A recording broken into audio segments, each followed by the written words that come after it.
안녕하십니까. 전종희 목사입니다. 10월 1일 수요일 매일 성경 묵상입니다.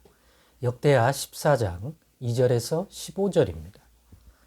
아사가 그의 하나님 여호와 보시기에 선과 정의를 행하여 이방 제단과 산당을 없애고 주상을 깨뜨리며 아세라상을 찢고 유다 사람에게 명하여 그 조상들의 하나님 여호와를 찾게 하며 그의 율법과 명령을 행하게 하고 또 유다 모든 성읍에서 산당과 태양상을 없애매 나라가 그 앞에서 평안함을 누리니라.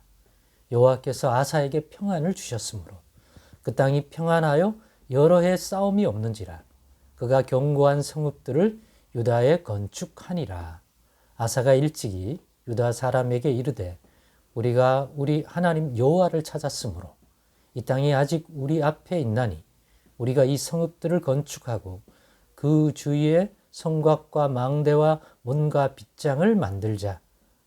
우리가 주를 찾았으므로 주께서 우리 사방에 평안을 주셨느니라 하고 이에 그들이 성읍을 형통하게 건축하였더라. 아사의 군대는 유다 중에서 큰 방패와 창을 잡는 자가 30만 명이요 베냐민 중에서 작은 방패를 잡으며 활을 당기는 자가 28만 명이라.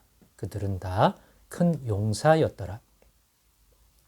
구스 사람 세라가 그들을 치려하여 군사 100만 명과 병거 300대를 거느리고 마레사의 이름에 아사가 마주 나가서 마레사의 스바냐 골짜기에 전열을 갖추고 아사가 그의 하나님 여호와께 부르짖어 이르되 여호와여 힘이 강한 자와 약한 자 사이에는 주밖에 도와줄 리가 없사오니 우리 하나님 여호와여 우리를 도우소서.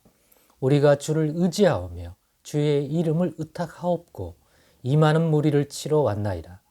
여호와여 주는 우리 하나님이시오니 원하건대 사람이 주를 이기지 못하게 하옵소서 하였더니 여호와께서 구스 사람들을 아사와 유다 사람들 앞에서 치시니 구스 사람들이 도망하는지라. 아사와 그와 함께한 백성이 구스 사람들을 추격하여 그랄까지 이르매 이에 구스 사람들이 엎드러지고 살아남은 자가 없었으니 이는 여호와 앞에서와 그의 군대 앞에서 패망하였음이라. 노략한 물건이 매우 많았더라.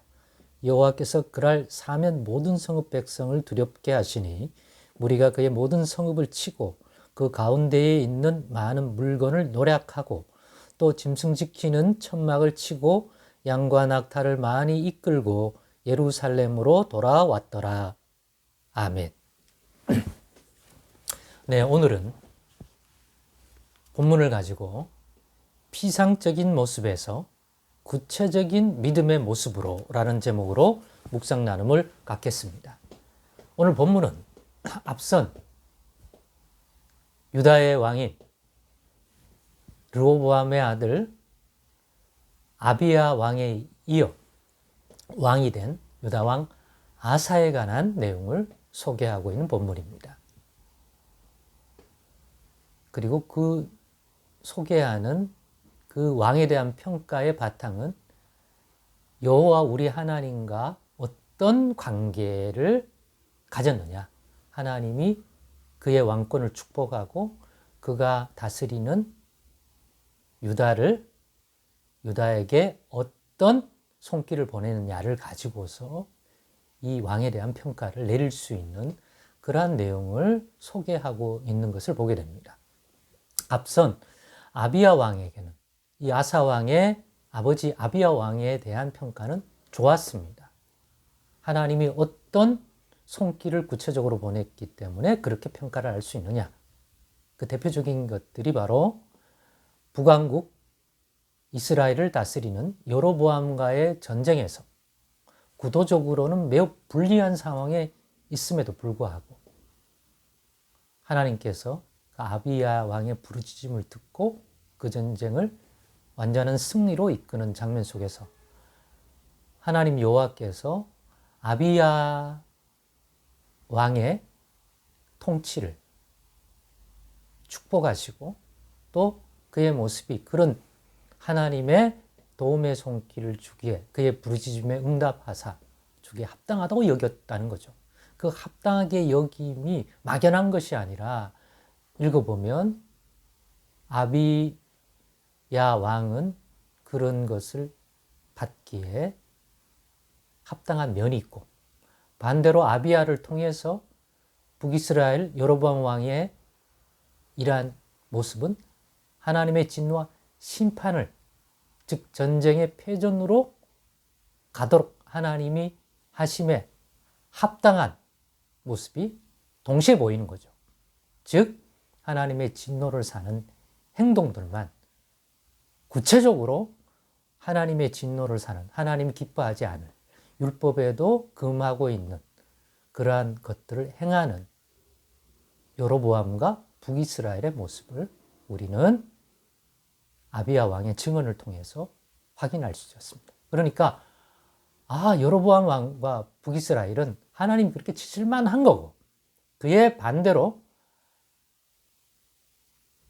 르호보암의 아들 아비야에게는 하나님께서 다윗을 생각하고 또 솔로몬의 어떤 것들을 돌아보아 그와 같은 긍휼 베푸심이 합당하다는 거죠. 그냥 막연한 게 아니라 그때의 아비야가 다스리는 남유다의 모습과 여로보암이 다스리는 북이스라엘 모습이 그렇게 상반되다. 그런데 그 아들 아사에 대한 평가는 더 좋은 것 같습니다. 적어도 역대하의 소개는. 왜 그런가? 막연히 하나님 복 주었다라가 아니라 성경은 아사 왕의 이러이러한 모습이 여호와 하나님 보시기에 그와 같이 축복할 수밖에 없겠구나. 하나님이 이런 좋은 손길을 보내겠구나. 그 모습을 오늘 볼 수가 있는데, 그 구체적인 행위를 세 가지 살필 수 있습니다.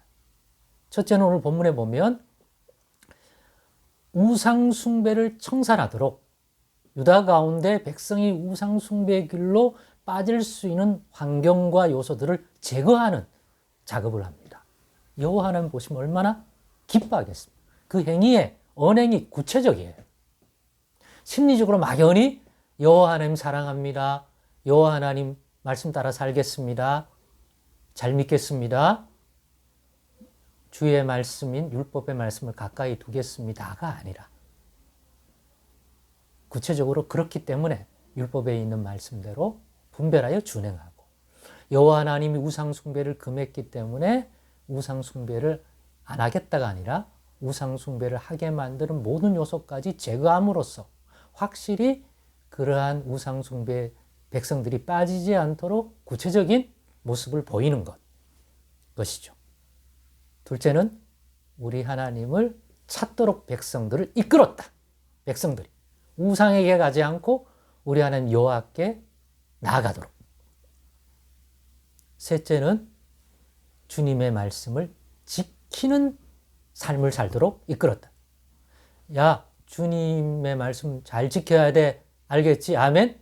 으로 그친 게 아니라 백성들이 주의 말씀을 순종하여 그것으로 분별하여 주의 말씀에 합당하지 않는 것들은 백성들도 하지 않게 되도록 이끌었다는 거죠. 그래서 주신 여호와 하나님의 손길이 아사 왕의 통치 기간에는 평안입니다. 평안한 거죠. 평안했기 때문에 그런 환경적 배경에서 할 수 있었던 나라를 위한 행위들이 있어서 더 나라가 안정화되고 부강할 수 있었던 거죠. 그럼에도 불구하고 또 하나 그런 평안이 유지될 수 있었던 것은 주변이 공격을 해도 이기었기 때문에 그 결과물로 평안을 이룰 수 있었는데, 아사 왕 시절에 일어났던 가장 위기는 구스가 100만 대군을 이끌고 공격할 때 아사가 오늘 본문처럼 나가서 여호와께 부르짖으니 우리는 약하고 저들은 강하니 저들과 우리 사이에 구원할 자는 우리 하나님 여호와밖에 없습니다라고 주를 찾으니 그 음성을 듣고 승리로 이끌어 주신 것이죠. 그냥 열심히 기도하고 많이 기도하고 부르짖었다가 아니라 누구의 부르짖음입니까? 방금 살폈던 그러한 일, 막연한 것이 아니라 구체적인 믿음의 순종의 행위를 한 그 아사 왕의 부르짖음이었기 때문에 하나님이 들어 승리케 하셨다고 보는 것이 바른 교훈일 것입니다. 결론을 맺을까요? 우리도 우리 주변의 삶을 분별해 보십시다. 하나님이 보시는 의와 선이라는 관점에서 볼 때 고쳐야 하고 버려야 할 구체적인 하나님이 싫어하고 기뻐하지 않을 모습은 없는지를 말입니다. 피상적인 말만 아니라 막연한 지식의 표현이 아닌 하나님의 백성다움을 보이는 자들이 되십시다. 유다 아사 왕이 행한 그 구체적인 하나님 앞에서의 언행을 통하여 행했던 그 모습처럼 말입니다. 그러면 우리도 거기에 부합한 하나님의 손길로서의 형통과 때로는 평안과 때로는 위기를 맞이해도 어려움을 닥쳤지만 그것을 극복하기도 하고 싸움에서 이기기도 하는 그러한 손길을 예수 그리스도 안에서 하나님 백성된 오늘날 우리에게도 부어주시는 동일한 하나님 아니겠습니까? 기도하시겠습니다. 하나님 감사합니다. 오늘의 교훈을 통해서 피상적인 신앙의 모습을 뒤로하고 구체적으로 하나님 기뻐할 분별된 모습을 통하여 하나님이 주시는 보응된 손길을 바라는 자들이 예수 안에서 되게 하여 주옵소서. 예수님의 이름으로 기도드리옵나이다. 아멘.